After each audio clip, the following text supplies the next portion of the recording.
Introducing our next speaker, it feels a bit like we are making our way around the southwestern portion of the Pacific Rim. It's now our privilege to hear from a Kiwi who has served in very senior leadership roles in some of America's largest corporations and now serves the President of the United States. I'm very excited to be introducing to you this morning Assistant to the President, Chris Liddell. He is the Director of Strategic Initiatives in the White House and is focused on helping government run more effectively, including modernizing outdated technology and cutting costs so that U.S. citizens have better services and experiences. A few months ago, the Office of American Innovation launched the American Technology Council, and Chris leads the council and held a summit with tech industry leaders to discuss modernizing government services. He focuses on large strategic projects for our government that will improve digital services, create opportunities for economic growth, and enhance our cybersecurity posture. If the government updates its approach to technology, we could save, over the next decade, more than $1 trillion in cost savings. But leadership and courage to disrupt government or disrupt business as usual in government requires both courage and leadership. Chris brings to government impressive experience as a leader in the private sector. He served as the vice chairman and CFO for General Motors, where he helped to stabilize the company in the wake of the financial crisis. He was CFO of Microsoft, and prior to that served as senior vice president and CFO of International Paper. Chris also served as director and treasurer of the Romney for President campaign, a joint fundraising vehicle with the RNC.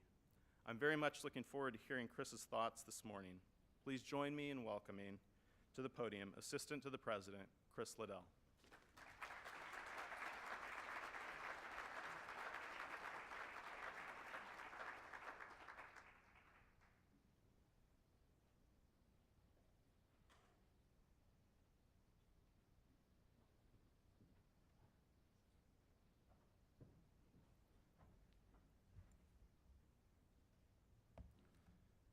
Thanks for that introduction, and it's great to be here this morning.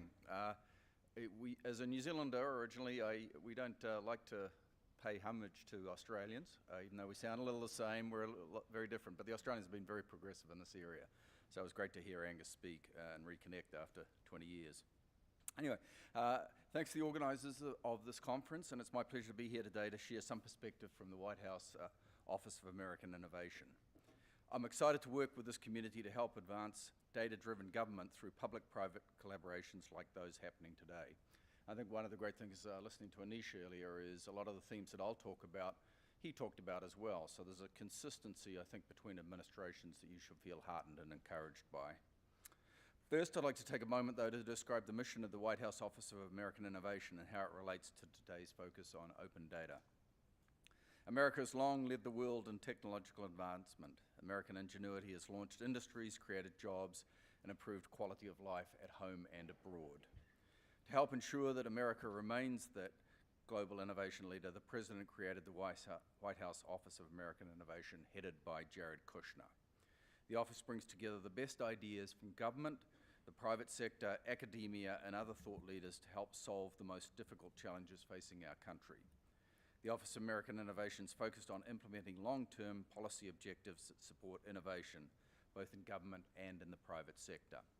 I'll talk about modernisation in a second, but we focus on a number of other areas. For example, workforce of the future, which is a big topic, and you might have seen an announcement yesterday about computer science and STEM. So we are covering a lot of strategic areas that we think are bipartisan of nature, where it requires multiple years, and we really think we can make a difference. Infrastructure is another example, but you'll see a series of initiatives, not just in the technology and modernization space, that come out of the office.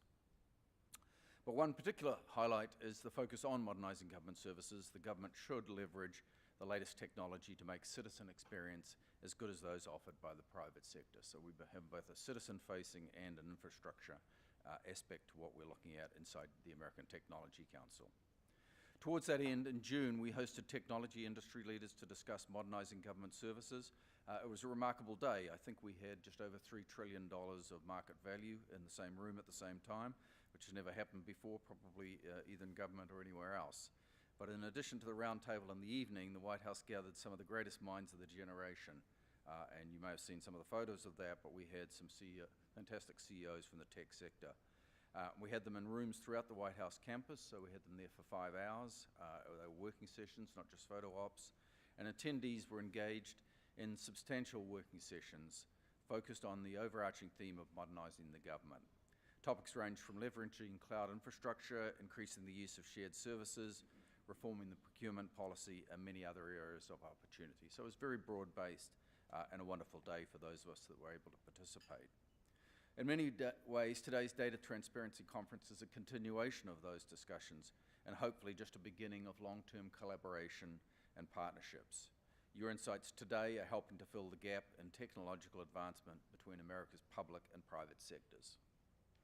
As we consider these issues, it quickly becomes apparent that one of the greatest challenges is also our greatest opportunity: how to unleash the power of data to create a more efficient and effective government for all citizens. The track record is clear. Open data fuels innovation in both the government and private sector. Open data has a long history of enabling whole markets to exist, and you've heard a little about that already this morning. And if you're here today, I'll assume you know the record. From weather data to GPS data, we've seen the profound implications for companies, governments, and individuals when public data is leveraged by researchers and entrepreneurs. At an event like today's, we must ask what kind of economic opportunity exists for the private sector and within the management of government if we were to make management and exchange of information, data, more seamless and efficient. We should ask ourselves what kind of unrealized value exists. As White House OMB Director Mick Mulvaney has emphasized, the foundation of meaningful government modernization involves data-driven governance. So again, you should be heartened that not just inside the Office of American Innovation, but people like Mick are champions for this as well. This creates a number of benefits. Firstly, enabling daily management decisions to be informed by greater business intelligence. Secondly, reducing costs. We'll find operational efficiencies created by increased productivity and burden reduction. In short, new technology enables the higher quality services can be delivered at reduced costs. And thirdly, enabling entirely new business models to emerge. As noticed earlier, government data can play an invaluable role in enabling researchers and entrepreneurs to create whole new sectors of the economy. So let's take a look at one area I know that's of particular interest to this community, which is the implementation of the Data Act. First and foremost, this administration is a strong supporter of the Data Act, and we were pleased to see the implementation steps taken by OMB and the Department of the Treasury earlier this year. We're now starting to learn how the implementation of the Data Act delivers improvements to how the government manages itself. By setting the stage for greater operational transparency, the Data Act serves as a foundation to future business intelligence innovations, such as the TBM framework being explored for information technology management. And it should not escape notice that the implementation of the Data Act is also a demonstration of how teams from varying stakeholder communities, some of which haven't always gotten along, can work together to deliver meaningful results for the public. So as we look to the future, we want to ensure that today's reforms do not hinder tomorrow's adoption of emerging technologies. One of the challenges in government is that policies which are sometimes created to solve an immediate problem can create new problems in the future. As we work to create policies around modernizing government technology, we should ensure that, to the degree possible, they create a foundation for future organizational success. Standardized data presents a tremendous opportunity to do just that. With the appropriate management structures, metadata, and definitions, standardized data helps lay the foundation for the ready adoption and effective implementation of emerging technologies into the future. Whether it is blockchain, artificial intelligence, or perhaps technology that has not yet been envisaged, standardized data will help enable the government to stay current with technology's latest trends over time. The future is an important element in ensuring the long-term success of the efforts to modernize government. By its very nature, technology continues to change, and so too will the challenge of keeping our governing institutions up to date with those changes. Throughout our efforts to modernize government, we're striving to build structures and incentives that will last. We recognize that modernizing government is not a sprint, it's a marathon. It's a relay race from one administration to the next. Only by working together can we truly achieve this progress for our country. In closing, from modernizing government services to unlocking whole new sectors of the economy, this administration believes that data plays an invaluable role in America staying in the world's leader in innovation. And that's core to the office that we work in. As civil servants, we have the responsibility to act as good stewards of the public data. Our mission is straightforward and compelling. We must seriously employ practices of data governance. So thank you all for today. Thank you for working with us to help us achieve this shared vision. Together we will create a data-driven government for America which serves all citizens. Thank you and have a tremendous day.